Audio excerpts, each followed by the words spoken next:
Simon, qu'est-ce que tu fais avec ce livre? Puis c'est quoi ces bougies? Bah Doc, je viens d'ouvrir mon livre, et puis il y avait des bougies là. D'ailleurs, il y en a une qui est bien cracra. Hein. Ah, attends, ça me donne une idée de tuto, ça. Comment lire sa carburation? C'est quoi ces belles bougies, là, Simon? Bah Doc, je comprends pas.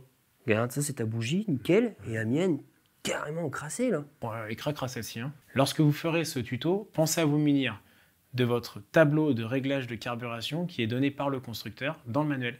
Petite astuce, lorsque vous ferez le réglage et le remontage de votre carburateur, pensez à vous munir d'un petit feutre indélébile et venez inscrire le numéro donc, du gicleur principal et du gicleur de ralenti. Alors là, je vois déjà un filtre. Oui. Un filtre, en principe, c'est sur la moto. Mais en fait, il a une part importante dans la carburation puisqu'on va essayer de comprendre le fonctionnement du carburateur. Et pour le fonctionnement du carburateur, on va comprendre qu'il nous faut de l'essence, mais aussi de l'air. Donc, le filtre à air rentre en compte, effectivement. Un filtre à air de bonne qualité, bien graissé, juste graisser ce qu'il faut, ça fera bien le job, ça permettra de rentrer un bon volume d'air dans notre moteur. Et pour le graisser, on prend du beurre et puis on le tartine? Non, on va pas le graisser avec. Voilà, exactement. On va utiliser ce genre de spray. Moi, je recommande le spray. Pourquoi? Parce qu'en fait, on va pouvoir en mettre avec parcimonie sur la surface. Déjà, c'est une couleur rouge, donc on sait à quel endroit on va pouvoir le mettre. Et puis après, on va se munir de gants et on va juste frotter donc et étaler tout simplement cette bombe, ce liquide sur le filtre uniformément. Mais attention, très important de ne pas en mettre de trop. Parce que sinon, en fait, on va créer un écran à l'air et du coup, on n'aura plus assez d'air pour venir mélanger notre essence. D'accord. Et là, le Doc, je vois carburateur et puis des... Ouais. Ah, c'est de l'or? Ouais, bah non, c'est pas de l'or, non. Non, c'est du laiton. En fait, les parties que tu vois donc qui sont brillantes dans ce carburateur, ce sont nos gicleurs. C'est ce qui va donc nous permettre de régler le carburateur. Mais avant, on va essayer de comprendre un peu son fonctionnement. Donc, on va pouvoir voir un gicleur proéminent qui, lui, est le gicleur principal. Chaque carburateur a un gicleur principal. Il a également un gicleur de ralenti, d'accord, avec un numéro dessus, comme le gicleur principal. Il va avoir une vis de richesse, d'accord, et puis il va avoir également une aiguille, qu'on va voir ici, sur son boisseau, donc que tu vois là, on va pouvoir voir ici, l'aiguille grise. Donc ça, c'est ce qui va composer en fin de compte notre carburateur, et qui va surtout nous permettre donc de régler notre carburation. Très simple, on a de l'air qui arrive au niveau du carburateur. Notre carburateur, lui, il délivre l'essence. Et voilà, c'est par ces petits gicleurs que vient l'essence. Exactement. C'est les gicleurs qui amènent donc l'essence. Et donc, l'essence et l'air vont se rencontrer. Ça va créer un comburant. Le comburant, le mélange air-essence, va rentrer dans le moteur. Notre bougie va tout simplement inflammer ce comburant. Grâce à l'étincelle. Grâce à l'étincelle. Et ça va créer donc une poussée. Ça va créer donc tout simplement le fait que la moto avance. D'accord. Là, on a 3 bougies. Qu'est-ce que tu essayes de nous montrer là, le Doc? Eh bien en fait, la bougie va être un bon indicateur pour le réglage de notre carburation. On va commencer par une bougie neuve. Donc la bougie neuve, elle, regarde, elle est immaculée. D'accord? Elle brille. Elle brille, l'électrode au centre est propre et tout ça. Donc ça, pour notre carburation, impératif de se munir d'une bougie neuve, car ça va être un énorme indicateur. Maintenant, on va voir des bougies qui ont déjà roulé. Et on va pouvoir les comparer. J'en vois une bien encrassée. Voilà, bah si tu veux, on va parler de celle qui est encrassée. Donc ça, c'est une bougie, comme tu peux voir, sur l'électrode, on voit une couleur qui est vraiment noire, et puis en plus de ça, on voit qu'il y a une sorte de caton, un peu un agglomérat de particules, tu vois, qui est resté collé. Ça, clairement, c'est une moto qui est très mal réglée, d'accord?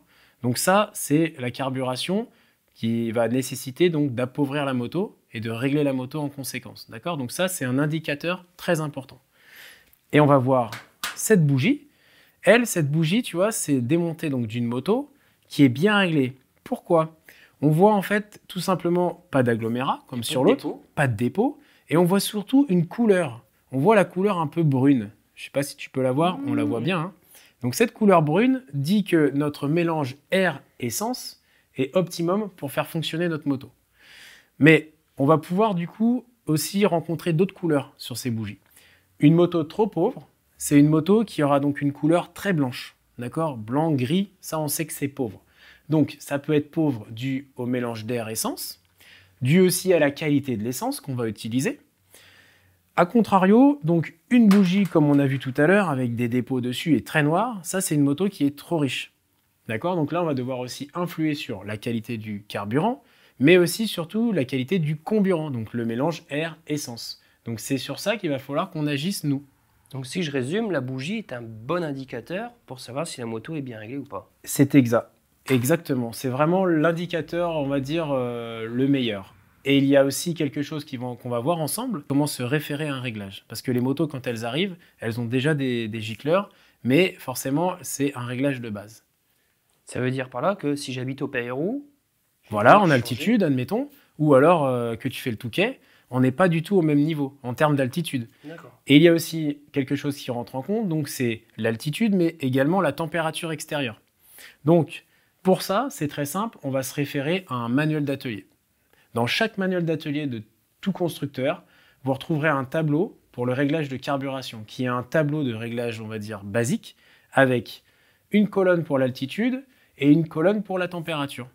Donc, à partir de ça, on aura un réglage de base. Donc, Petite anecdote, j'ai entendu au Dakar qui se passait au Chili, justement, qu'il y avait des problèmes de carburation parce qu'il était en altitude. exactement. Le problème qu'il y a, c'est que plus on monte en altitude et plus la moto, en fin de compte, s'enrichit, puisqu'on a un manque d'oxygène. A contrario, plus on se rapproche de la mer, plus notre mélange air-essence sera riche en oxygène et plus ça sera pauvre.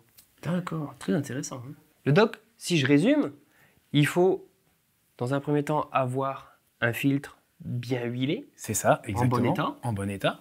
voilà, un carburateur propre et ses gicleurs adéquats. Exactement, tout à fait. Et enfin, pour vérifier l'état de fonctionnement du carburateur, on se réfère aux bougies Tout à et à fait. l'état d'encrassement ou pas. Exactement. C'est ce qui va nous donner une indication sur notre réglage de carburation. Le doc, merci beaucoup de ces conseils et de nous avoir aiguillés sur comment lire sa carburation. C'était un vrai plaisir. Et puis nous, on se dit à bientôt pour un prochain tuto. Salut! Ciao!